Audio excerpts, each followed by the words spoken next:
Today we're taking a look how the new Gozney Tread performs outdoors. It is a perfect day to be doing this. There's quite the breeze, and I apologize for any kind of noise that may cause. I drove all the way up here to do this cook, brought my tripod and camera, but forgot the battery for my camera. So today we're doing this all on the GoPro. So I apologize in advance for that, but I don't want to give up because this is perfect weather to be testing this out. So on today's menu, we've got just a standard pizza, and then I'm gonna do a s'more pizza as well. And I'm gonna take you along this journey and show how well this does in the wind. Also some of the tips and tricks I do when I'm bringing food outdoors, and some of the struggles you might have with trying to cook pizza out in the middle of nowhere. Okay, first things first, let's get this thing fired up.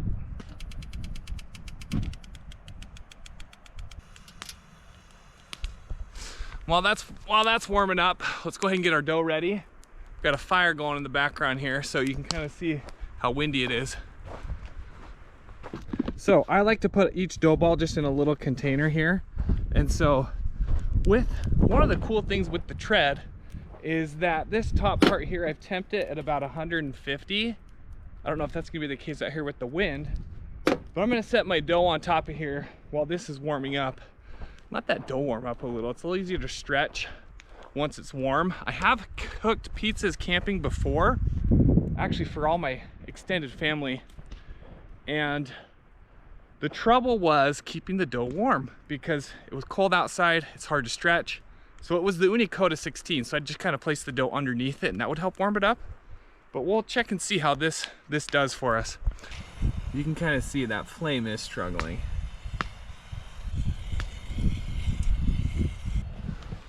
Which I could just move the oven to, so the wind would blow at the back of it and that would probably help. But this table I got here, I don't even know if it's rated for this much weight. It's already kind of wobbly as it is, so I'd try not to move it around too much. I got it set up where I want it.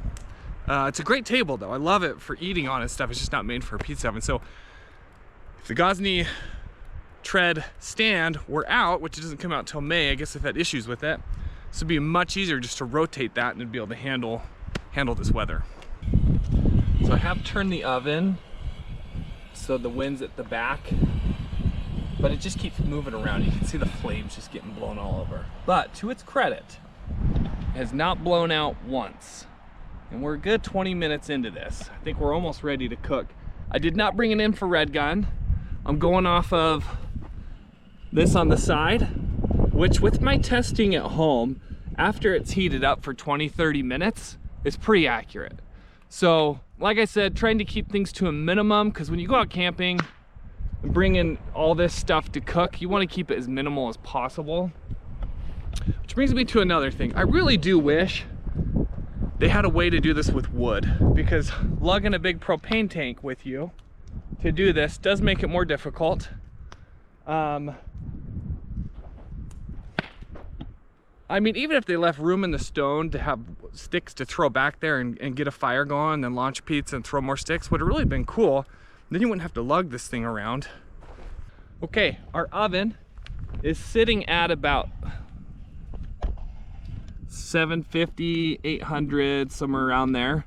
So it's still coming up to temp, but this dough is pretty cold. So I'm going to start getting it ready because I think it's going to take a little bit more time. And one of the things I like to do is have a bowl with flour. That way I can just transfer. So I've only got one hand here. That way I can transfer the kind of sticky dough into the bowl and coat it. Okay, I switched over to a tripod so I could use both hands here, but I like to get it floured. We're gonna try and press it out on the table here. Hopefully the stand they come out with is robust. This is a great table, but for holding a pizza oven and pressing dough on it, caution, it may give you motion sickness. But I have to say, for this top part here, it's come in handy for doing stuff like this. It is getting flour all over the pizza oven though. Okay, here's a little trick I've done also camping when it's cold outside. is I'll put the dough in just for a little, not very long. Just enough to try and warm it. We're not trying to cook it. We're just trying to warm it up enough we can stretch it. Just go ahead and feel it. Oh yeah, that's warm. So let's get a few more stretches out of it. Yeah, I can definitely feel a difference. The outer part of the dough is warm, and then you can feel that cold dough as you're pressing it out. Let's go for one more, but that really does make a big difference. The annoying thing is if you've got a big group of people and you're doing a lot of these, it's gonna take you all day to cook this much pizza. It'll take you all day to cook enough pizza for a crowd. Also, as I'm doing this, because that dough's warming up and stretching out, I like to add a little more flour because it does tend to stick after it's warmed up. Yep, it's starting to stick to my hands a little bit. I like to take the peel just to see, and that's pretty close. I think we're good to start topping it, and let's check how hot it is. It's right about 850 on the stone. One thing I will add, bring a table when you do this to set all your stuff on. Or Gozney should come out with some kind of attachment for a little table. Okay, first thing we're gonna do is sauce this puppy. Just brought a little plastic spoon. We got some blended up San Marzanos, fresh mozzarella. Okay, and I got these little containers. Ooh, that wind's really blowing. I got these little containers here. I brought some mushrooms, and I also brought some pre-cooked sausage. I would highly recommend bringing paper towels. Keep everything clean.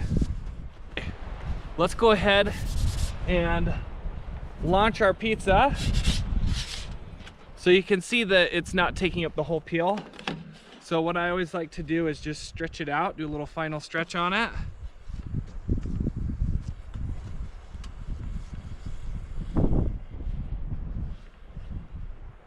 After that final stretch, I just kind of readjust the toppings, spread them out so they're not all stuck in the middle. So let's go ahead and launch. Let's check out how things are going in here. The flame's doing really well right now. Not too much wind. I'm interested to see how well the crust does on the bottom. The thermometer over here is saying that we're probably about 850, which is where I usually like to launch my pizzas. Ooh, that's looking good. Look at that crust. It's actually doing pretty well, although it's about to blow out, it looks like. Holy cow. Okay, and so I just have the one launching peel, no turning peel, but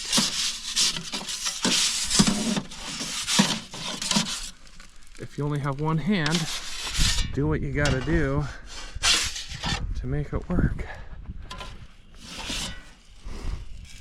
So normally with a peel, I would just pull it out and flip it around with my hand, but I really wanted to catch all of this on camera.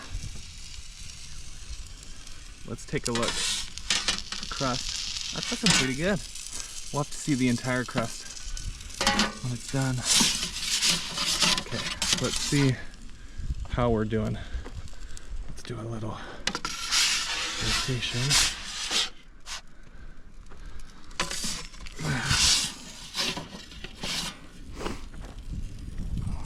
I'm excited to try and bring this on a legit camping trip and try cooking in it with cast iron and cook some eggs and sausage, whatever else, see what kind of stuff we can cook. Obviously cooking eggs and pancakes easier on just a normal stove, but if this is the only thing you've got, why not? Okay, we got some good browning there. Let's rotate and get this part browned a little more. This pizza's looking good. I'm excited to eat it.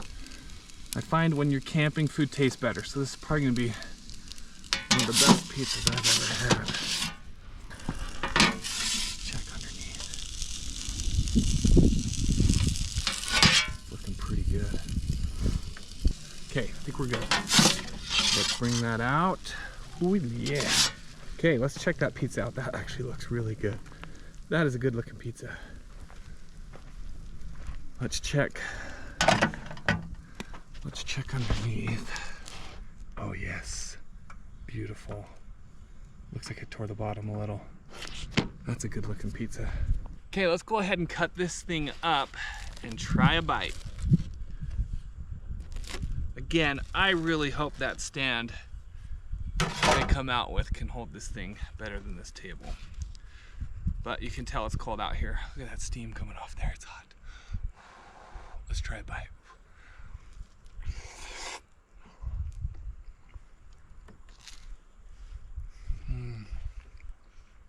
That was good. I was right. Pizza tastes way better when you're outdoors camping.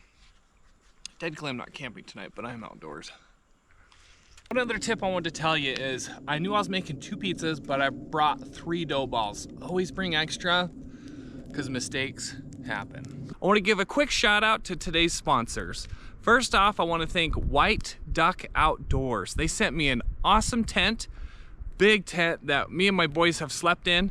It's snowed on and we've been in there and it's a great tent. We're going to be using on more adventures here to come, specifically with the Gozney tread. It's thick fabric and the kit it comes with is so organized. It has all the stakes and the hammer with it. I was very impressed. The next sponsor I want to thank is Winterwell. They sent me an awesome wood burning stove to put in that tent to keep us warm. I'm going to be doing some videos soon with cooking on it in a tent. I'll go ahead and put links in the description where you can check out White Duck Outdoors and Winterwell as well to help on your next outdoor adventure. So again, a big thanks for them for helping us make this video possible. So right now this top part has warmed up. So I've had this dough on here warming up. Also for our dessert, we're using some Nutella, which is like hard as a rock, but it's gonna do. So now, we're not gonna get the whole 12 inches because this dough is kind of tearing, but we're gonna cook it. So we're gonna cook this dessert pizza with just the crust for a bit. This is the problem with this dessert pizza, it loves to rise. I've tried poking it with a fork and stuff like that, and it hasn't really helped much. The best thing is just having weight on it. Let's go ahead and rotate that.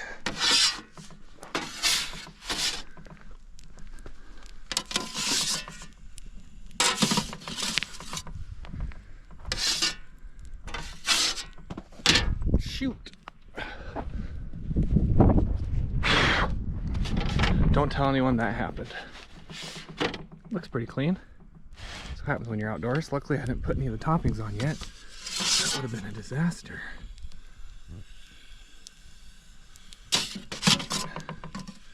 Okay, I think we're pretty good here.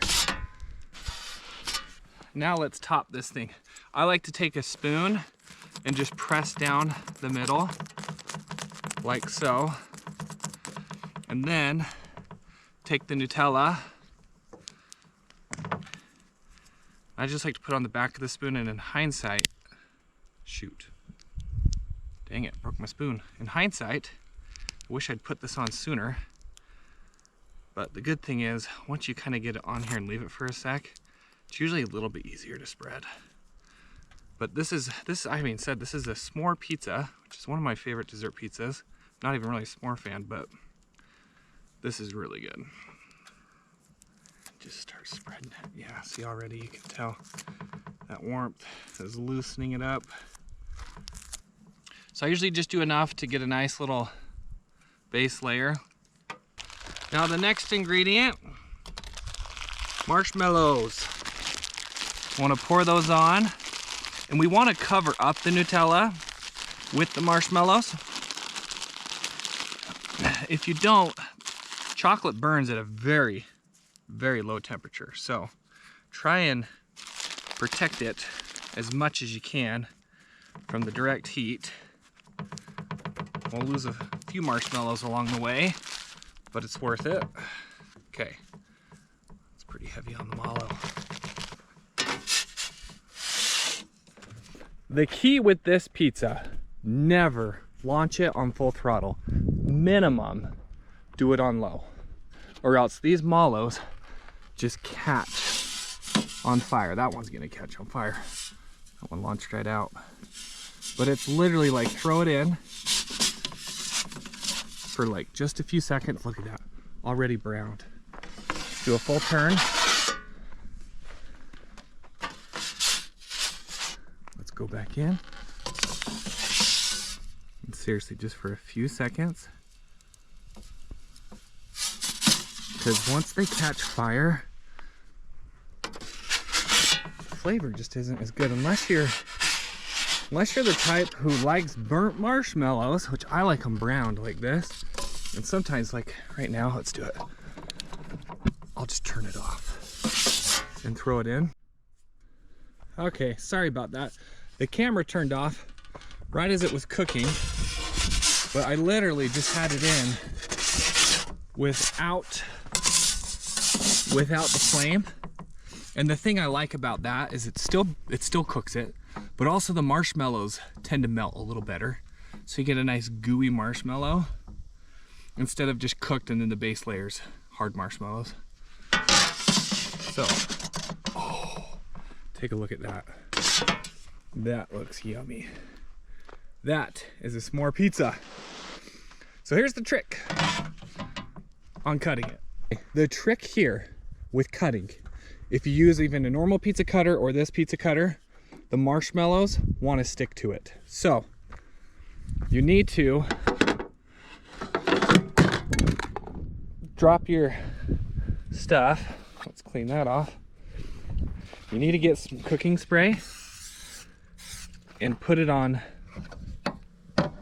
liberally.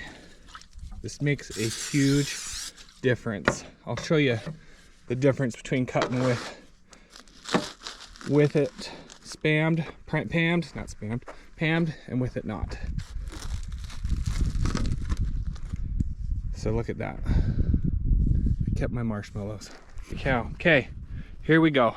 Take a look at that. Oh yes, that is marshmallow goodness right there.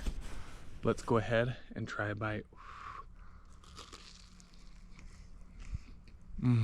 Oh man. Well, I gotta say the tread did pretty well today. The table I used didn't hold it up very well. So like I said, I'm really excited for the stand to come out and see how well that does. I feel like, I mean, they're marketing this as the most portable pizza oven. I think that stand's kind of an integral part of it.